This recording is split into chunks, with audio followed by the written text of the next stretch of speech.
Halo guys, kembali bersama saya Petrus Jakub. Di video kali ini kita akan membahas mengenai klaim sakit kritis ditolak.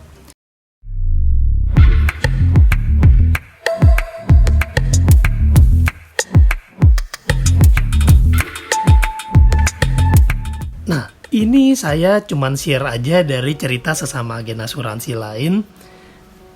Jadi ceritanya nasabahnya ini mengalami aneurisme, pecah pembuluh darah di otak. Dan itu harus dilakukan tindakan ya teman-teman ya. Ya iyalah, sakit apapun juga harus dilakukan tindakan. Teknologi pengobatannya itu pakai pengobatan yang terbaru, namanya DSA sama e-coiling. Jadi nggak perlu dilakukan pakai tindakan yang lama, cara lama, yang dilakukan bedah segala macam. Singkat cerita itu dipasangin alat di bagian belakang leher kepala nasabah untuk sedot air. Ini saya juga kurang jelas seperti apanya. Nanti saya coba cari gambar di internet, saya coba pasang ya kalau memang ketemu ya. Mungkin seperti ini gitu ya kali ya.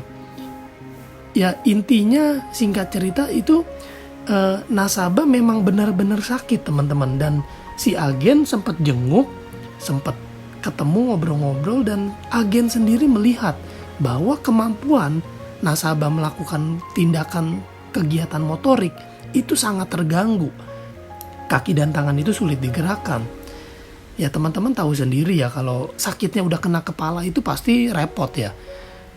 Jadi si agen ini udah yakin banget bahwa ini adalah sakit kritis, dan agen bilang ya udah kita coba ajukan klaim penyakit kritis. Kenapa? Nasabah nggak bisa pindah tempat, nggak bisa bergerak, itu udah fatal. Akhirnya dilengkapin seluruh dokumen persyaratan, dikirim ke Allianz.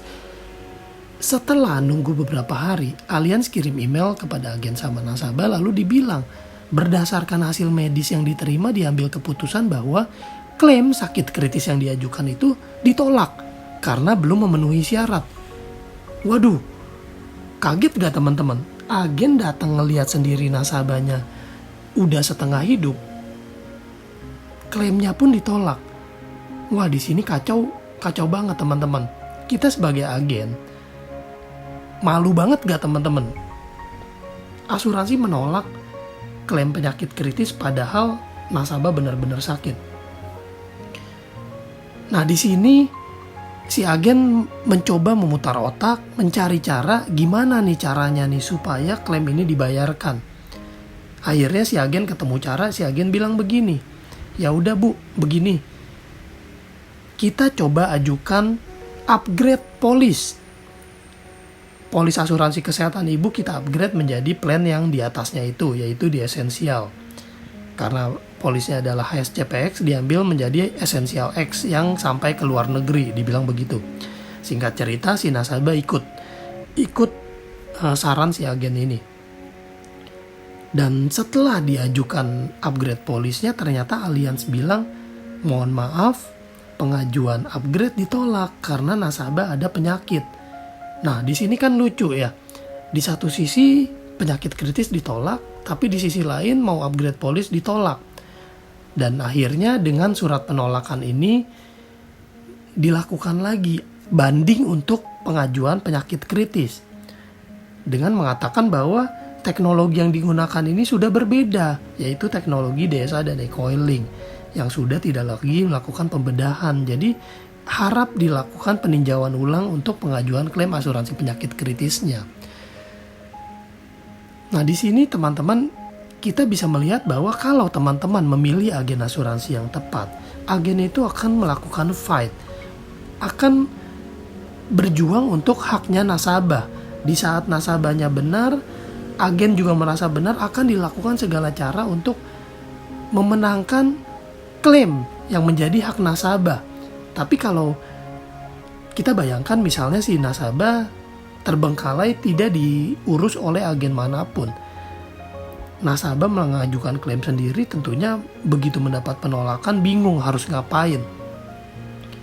Nah, di sini pelajaran penting bahwa teman-teman carilah agen yang aktif, yang proaktif juga, yang mau membela haknya nasabah. Dan yang pasti akhirnya klaim sakit kritis itu 900 juta sudah dibayarkan, sudah disetujui. Di sini saya ada beberapa nilai moral yang bisa saya ambil. Yang pertama, yang tadi saya bilang, peran agen itu penting banget teman-teman. Cari agen yang benar, yang mau berpihak sama nasabah dan mau memperjuangkan hak nasabah. Dan kedua, begitu terjadi ketidaksesuaian pada saat di lapangan, kalau kita benar, kita harus berani. Kita harus berani melakukan perjuangan yang kita anggap benar. Ketiga, jangan habis akal. Kita bisa pakai cara lain. Kalau klaimnya ditolak, kita coba melakukan upgrade polis seperti yang dilakukan ini. Ini cara elegan, cara taktik memenangkan perang yang cukup unik.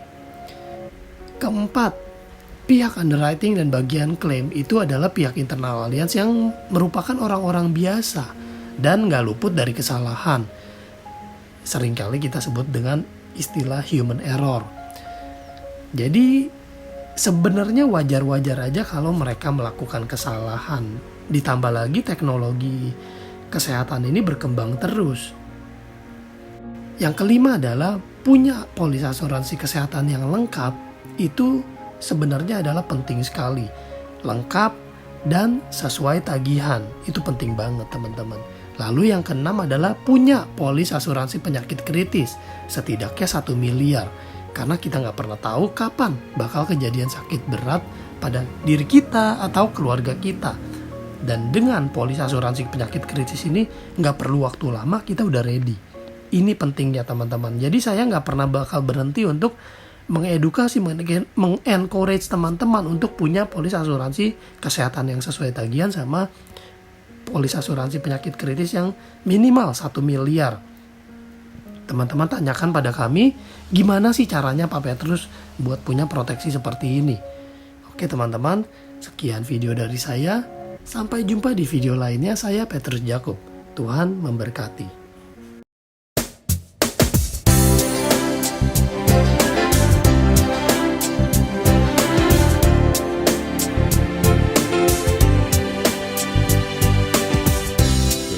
We are to achieve is the dream